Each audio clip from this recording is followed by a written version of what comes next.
안녕하세요.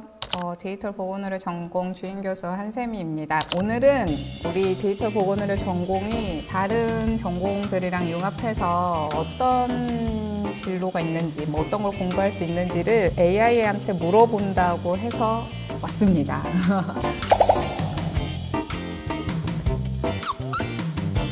근데 일단 제 생각에 이 디지털 보건의료 전공이 뭔지에 대해서 한 번 더 말씀을 드리고 가는 게 나을 것 같아서요. 그래서 일단 우리 디지털 보건의료 전공이 이름이 좀 생소하죠. 아주 간단하게 말씀을 드리면 병원, 의료기기, 그 다음에 제약산업, 디지털 헬스케어 산업, 사회복지 이러한 분야로 진출을 할 수 있는 그런 전공입니다. 졸업하고 병원으로 많이 가시고요. 그러니까 병원 행정 쪽으로 많이 가시고 제약산업이랑 의료기기 산업이랑 디지털 헬스케어 산업이랑 이렇게 해서 우리가 흔히 보건의료 산업이라고 하는데 정부 규제, 임상시험, 인허가, 보험 이러한 그런 특성들이 있는데 요거를 잘 모릅니다, 사람들이. 그리고 이거를 학부에서 공부하는 친구들이 없어요. 그래서 여러분들이 이 분야를 공부를 하시면 이 분야에 되게 특성화되고 나만 알고 있는 그런 점을 알고 있는 인재로서 성장을 하실 수 있고요. 그 다음에 이제 우리가 또 사회복지가 있는데 그래서 국가 자격증을 따실 수 있어요. 근데 이제 사회복지는 원래 보건이랑 같이 가거든요. 그래서 보건복지부가 또 있잖아요. 그래서 사회복지하고 보건이랑 같이 공부를 하셔서 의료사회사업가라든지 사회복지사라든지 그쪽으로 또 나아가실 수 있습니다. 우리 디지털 보건의료 전공이 사회에 나갔을 때 이제 보건의료 그쪽으로 나갔을 때 보건의료계에서 알아주는 전공입니다.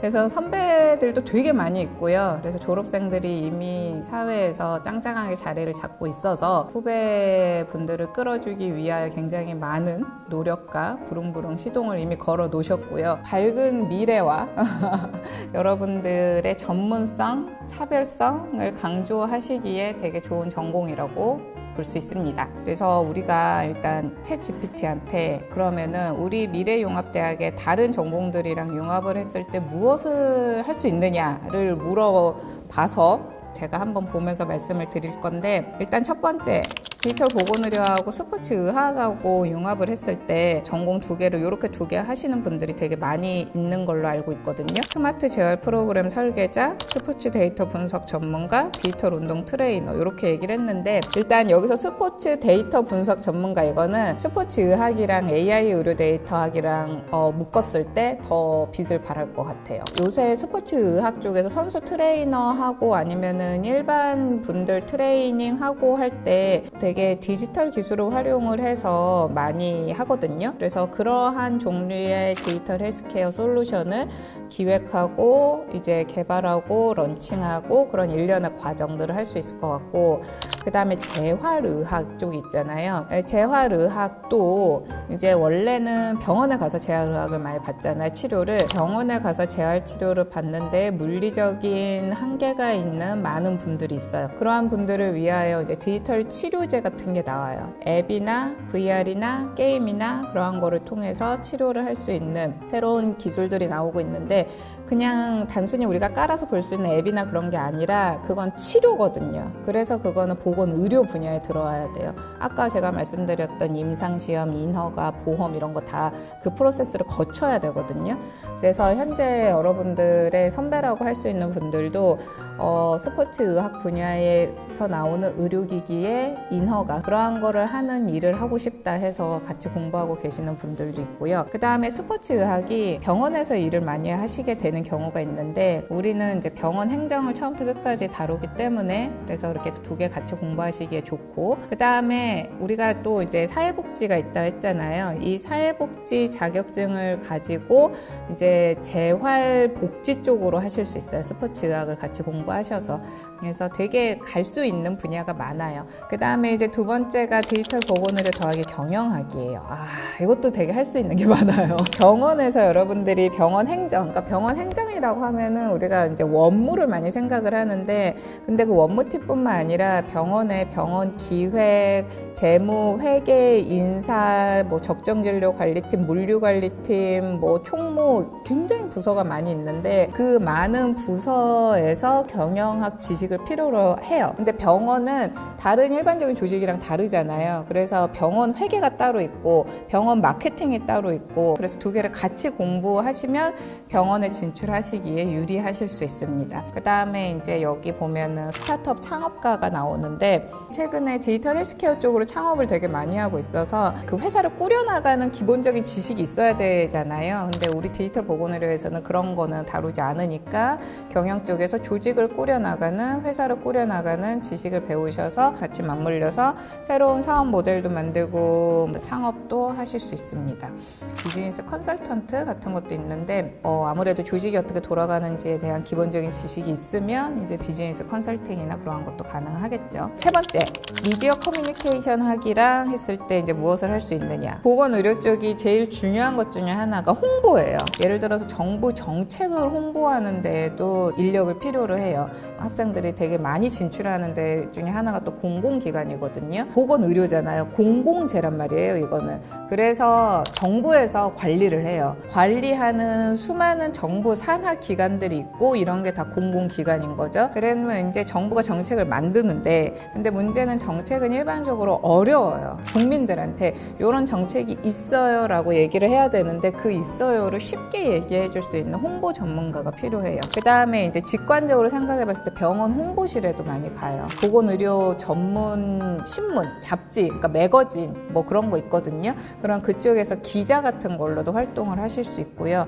그 다음에 심리, 네 번째 심리인데 심리도 할 수 있는 거 많아요. 왜냐면은 원래 헬스케어 보건의료는 심리에 대한 이해가 필요할 수밖에 없는 게, 사람한테 건강하게 지내라고 설득을 해야 되는데 사람들은 이 건강한 활동을 안 해요. 힘들고 귀찮잖아요. 뭐 분명히 내가 건강이 안 좋아지는 거 아는데 담배 피고 운동하고 술 마시잖아요. 그러면은 도대체 왜 저 사람들은 건강해지는 활동을 안 하고 담배 피고 운동 안 하고 술 마시지? 이거에 대해서 파악을 해야 되는데 그거를 파악하는데 필요한 게 심리학이란 말이에요. 그래서 원래부터 보건의료하고 심리는 사이가 좋았어요. 같이 공부를 많이 했어요. 흔히 생각하시는 심리 상담이 이제 심리 상담소에 가잖아요. 근데 요새는 이제 그런 데 가기 힘든 분들을 위하여 모바일로 심리 상담하는 게 많이 나와요. 직접 심리 상담을 해주시는 분들은 전공자여야 될 게 아니에요. 이제 그러한 쪽에서 또 활동을 하실 수 있는 거고, 정신 건강을 관리하고 치료하는 데 있어 인지행동 치료 같은 거 하잖아요. 과거에는 이제 만나서 했다면은 요새는 그거를 모바일로 해요.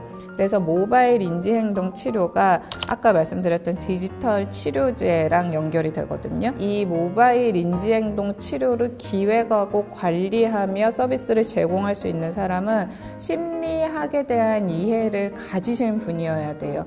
그래서 심리학이랑 보건의료랑 또 이렇게 묶을 수 있어요. 그 다음에 이제 우리는 사회복지가 있잖아요. 그래서 사회복지 자격증을 가지시고 심리학에서의 자격증을 가지신 분들이 사회복지 기관이나 이러한 데서 상담 심리 같은 거 하실 수 있고, 그래서 심리하고 보건의료도 같이 할 수 있는 게 되게 많이 있습니다. 그 다음에 AI 의료 데이터학. 물론 당연히 여기도 정말 할 수 있는 게 많아요. 디지털 보건의료라는 영역에서는 데이터가 되게 많이 나올 수밖에 없어요. 예를 들어서 우리는 어떤 거를 하냐면은 우리의 그런 건강과 관련된 데이터, 유전체와 관련된 데이터, 그 다음에 의료 정보와 관련된 그런 모든 데이터들을 통합을 해서 사람의 바이오 빅데이터로 관리해야 하는 그런 정보 프로젝트 엄청 큰 게 돌아가고 있어요. 어떤 식으로 활용을 할 것이다 하는 그 큰 그림을 그린다 하면은 AI 의료 데이터학은 거기서 나오는 수많은 데이터들을 분석을 하는 역할을 해요. 이 헬스케어 데이터는요, 일반적인 데이터랑 또 되게 달라요. 헬스케어에 대한 이해가 있어야 된단 말이에요. 왜 이런 데이터가 만들어지고 왜 이런 데이터가 병원에 어디에서부터 나왔는가에 대해서 이해를 하고 있어야 되기 때문에 보건의료하고 AI 의료 데이터학 두 개가 만나면은 어마어마한 시너지를 냅니다. 그 다음에 여러분들의 이 학년이 높아질수록 꿈의 직장 중에 하나가 될 건강보험공단이나 건강보험심사평가원 이러한 데 데이터가 어마무지하게 있거든요. 우리가 병원에 가서 무슨 치료를 받은 게 다 공단한테 가잖아요. 걔네들이 가지고 있는 데이터가 되게 많은데 그 데이터를 분석할 수 있는 사람이 없어요. 그 데이터를 분석할 수 있는 사람으로서 되게 이제 전문성을 가지고 나가실 수 있는 게 디지털 보건의료하고 AI 의료 데이터학을 합한서 공부하신 분들이 될 겁니다. 생명과학부로 넘어가면은 세 개가 있잖아요. 바이오식의학학이랑 세포유전자 재생의학이랑 시스템 생명과학이 있는데 바이오식의학 이쪽은 보건의료라는 큰 영역 중에 하나의 식품이 들어가요. 식품 같은 경우에는 이 제조하는 데 있어서 되게 많이 신경을 써야 돼서 국가에 또 따라야 되는 규제 같은 게 있잖아요. 규제와 관련된 정책, 그다음 그쪽으로 나아가실 수 있고요. 그러니까 바이오의학 이쪽으로는 새로운 이 바이오 제품이 나왔을 때 R&D를 해야 되잖아요. 연구 개발을 해야 되고 임상시험을 해야 되고 인허가를 받아야 되고 보험 등재되고 이 일련의 과정을 사실 바이오의학을 하시는 분들도 같이 알고 있는 게 어떻게 보면은 시장 출시를 할 때 되게 도움이 될 수 있거든요. 이제 R&D 결과물을 시장에 출시하는 일련의 과정을 같이 공부를 함으로써 여러분들이 하실 수 있으실 거고요. 그 다음에 세포유전자 재생의학이고는 그쪽에서 R&D 결과물이 나왔을 때 시장에 내놓는 그런 기술 사업화라든지 그래서 그러한 역할을 할 수 있을 것 같아요. 그래서 여기 보면 뭐 데이터 분석가 이러한 얘기가 있는데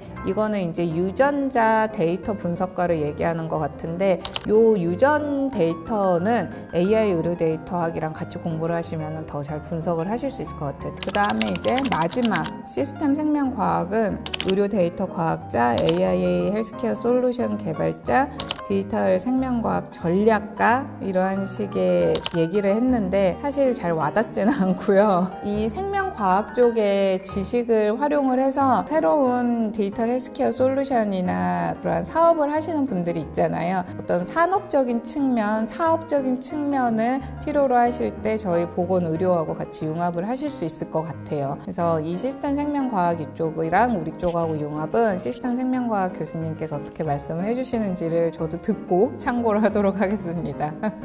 다른 8가지 전공이랑 같이 공부하면은 뭘 할 수 있는지에 대해 소개를 드렸는데요. AI가 얘기하는 게 100% 맞는 거는 절대 아니어서 여러분들도 궁금하시면 많이 찾아보실 텐데 궁금하시면 그냥 교수님한테 오십시오. 그래서 저를 비롯한 저희 디지털 보건의료 전공 교수님들이 항상 기다리고 있으니 그냥 편하게 컨택하셔서 오시면은 지금보다 더 자세하게 말씀을 드리도록 하겠습니다. 네, 들어주셔서 감사합니다. 디지털 보건의료 전공으로 오세요.